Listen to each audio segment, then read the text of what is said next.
விருதுநகர் மாவட்டம் நரிக்குடி ஒன்றிய அதிமுக கவுன்சிலர் கலாவதியின் கணவர் என்பவர் தான் சந்திரன். இவர் தற்போது இருக்கக்கூடிய முன்னாள் எம்எல்ஏ ராஜவர்மனின் ஆதரவாளர் என கூறப்படுகிறது. இந்த நிலையில் அதிமுக தலைமை கழகம் கடந்த சில மாதங்களுக்கு முன்னர் நரிக்குடிக்கு அதிமுக மேற்கு ஒன்றிய செயலராக சந்திரன் நியமித்ததன் காரணமாக இதற்கு முன்னால் இருந்த பூமிநாதன் என்ற ஒன்றிய செயலாளருக்கு இடையே ஒரு கருத்து வேறுபாடு என்பது இருந்துள்ளது. குறிப்பாக இதன் காரணமாகவே தொடர்ந்து பல நாட்களாகவே சமூக வலைதளங்கள் அதிமுக சமூக வலைதள குறிப்புகளில் பல்வேறு சர்ச்சைகளுக்குரிய நிகழ்வு நடத்தப்பட்டதாக கூறப்படுகிறது.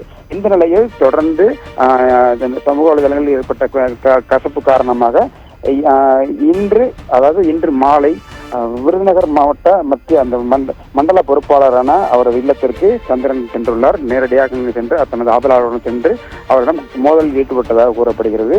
தொடர்ந்து அவரது மகன் மிதுன் சக்கரவர்த்தியிடம் அவரையும் தாக்கியுள்ளதாக கூறப்படுகிறது. இவர்கள் இருவர் சந்திரன் உள்ள கூட்டாளிகள் சென்றவர்கள் அனைவருமே கையில் பொருட்களுடன் சென்றதாகவும் இதன் காரணமாக ஒரு பரபரப்பாக சூழ்நிலை காணப்பட்டதாக கூறப்படுகிறது. தொடர்ந்து தனது பாதுகாப்பிற்காக உரிமம் பெற்ற துப்பாக்கியை வைத்து அவர் தனது பாதுகாப்பிற்காக வானத்தை நோக்கி சுட்டதாகவும் சத்தம் கேட்டு அருகில் இருந்த குடியிருப்பில் உள்ள மக்கள் வெளியில் வந்து உடனடியாக குறித்து காவல்துறையினருக்கு தகவல் தெரிவித்து சம்பவத்திற்கு காவல்துறையினர் வரவழைக்கப்பட்டு விசாரணை நடைபெற்று வந்த நிலையில் இது குறித்து காவல்துறையினர் வழக்கு பதிவு செய்து விசாரணை நடத்தி வருகின்றனர்.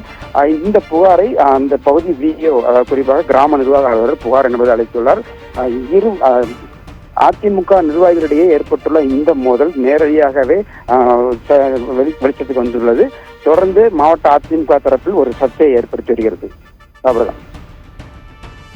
தகவலுக்கு நன்றி செந்தில்குமார்.